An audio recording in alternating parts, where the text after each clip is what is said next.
Hello बच्चों, let's see this question.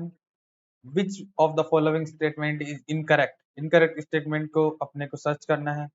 In ETC electron transport chain, one molecule of NADH2 give rise to 2 ATP molecules and one FADH2 give rise to 3 ATP molecules. ATP is synthesized through complex 5. Oxidation reduction reaction produce proton gradient in respiration. During aerobic respiration, role of oxygen is limited to terminal stage. यहाँ पर अपन बात करते हैं ETS जो होती है mitochondria की, जो इनर मेम्ब्रेन पर प्रेजेंट होती है, वहां पर ऑक्सीडेटिव फॉस्फोरिलेशन चलता है और एटीपी सिंथेसाइज होते हैं।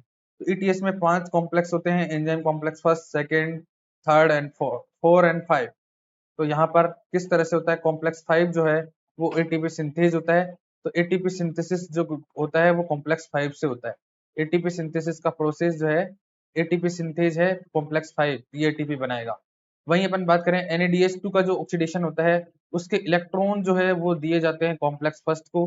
कॉम्प्लेक्स फर्स्ट से इलेक्ट्रॉन जो है कॉम्प्लेक्स सेकंड पर ट्रांसफर होते हैं, सेकंड से थर्ड पर और थर्ड से फोर्थ पर। फोर्थ से ये इलेक्ट्रॉन जो है ये ऑक्सीजन पर ट्रांसफर होते हैं और ऑक्सीजन जो है वो कन्वर्ट हो जाती है H2।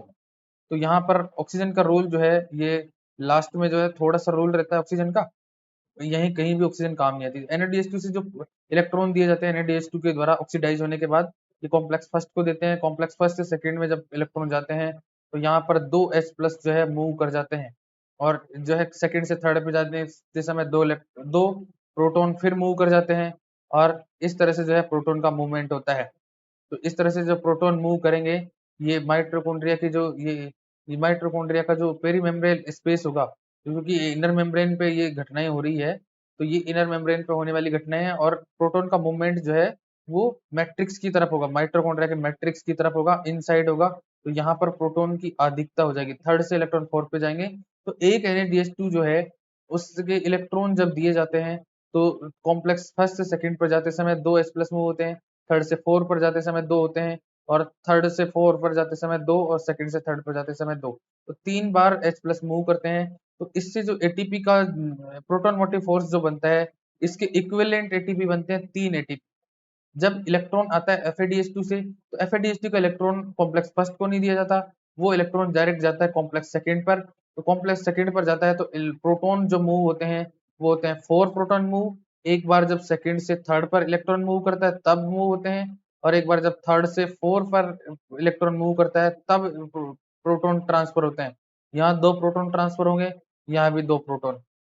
इस तरह से जो है, और 4 से जो है फिर इलेक्ट्रॉन चले जाते हैं ऑक्सीजन को। तो यहाँ कोई भी H+ ट्रांसफर नहीं होते, 4H+ ट्रांसफर होने से यहाँ 2 एटीपी ही बन पाते हैं। तो NADH2 से बनते हैं 3 एटीपी और FADH2 से बनते हैं 2 एटीपी।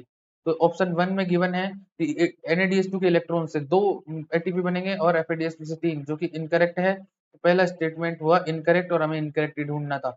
वहीं सेकंड की बात करें, एटीपी कॉम्प्लेक्स 5 के द्वारा सिंथेसाइज की जाती है और कॉम्प्लेक्स 5 का नाम है एटीपी सिंथेज, जिसे F0 to F1 पार्टिकल या फर्नाडो मैरासन पार्टिकल भी कहा जाता है। ऑप्शन सी की बात करें, ऑक्सीडेशन रिडक्शन रिएक्शंस जो है इन्हीं की वजह से प्रोटॉन ग्रेडियंट डेवलप हो पाता है रेस्पिरेशन में, क्योंकि H+ जो है ऑक्सीडेशन रिडक्शन रिएक्शन में H+ का ट्रांसफर होता है। वहीं एरोबिक रेस्पिरेशन की बात करें तो ऑक्सीजन का रोल जो है, ऑक्सीजन सबसे अंत में काम आती है टर्मिनल इलेक्ट्रॉन एक्सेप्टर के रूप में। टर्मिनली इलेक्ट्रॉन एक्सेप्ट करने का काम जो है वो किसका काम कौन करता है, टर्मिनल इलेक्ट्रॉन एक्सेप्टर जो है वो ऑक्सीजन होती है। बाकी सारे काम पहले ही हो जाते हैं। तो यहाँ ऑप्शन 1 इनकरेक्ट स्टेटमेंट है और यही हमें ढूंढना था। राइट आंसर ऑप्शन 1 होगा। Best of luck.